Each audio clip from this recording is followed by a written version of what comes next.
அப்ப பாஜகவோட அடுத்த நகர்வு எப்படி இருக்கும் தாவேகாவை பொறுத்து?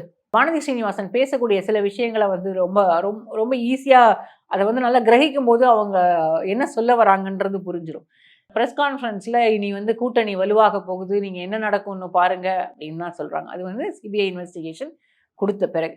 அப்ப இதுக்கு முன்னாலே எடப்பாடி பழனிசாமி அவர்கள் சொல்லிட்டாரு, பிள்ளையார் சொல்லி போட்டாச்சு. அப்ப அன்னைக்கு வந்து பெட்டிஷன் போட்டப்போதான் பிள்ளையார் சொல்லி போட்டாங்க போல. நான் அப்படிதான் புரிஞ்சுக்கிறேன். ஒருவேளை அதனால பிள்ளையார் சொல்லி போட்டதுனால இப்போ வந்து தாவேகாவை அவர்கள் வசம் இழுக்க முடியும் அப்படின்னு நினைக்கிறாங்கன்னு நான் நினைக்கிறேன்.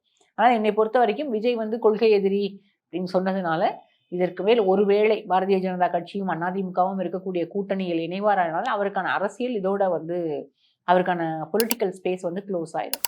அப்படி இல்லை, இணையல, வெளியில வராரு, அதிமுகவோடு மட்டும் கூட்டணி, பாரதிய ஜனதா கட்சியோடு கூட்டணி இல்லை அப்படின்னா அதற்கு வந்து அது வந்து ஒரு வலுவான கூட்டணியாக கூட மாறுவதற்கான வாய்ப்புகள் இருக்கிறது.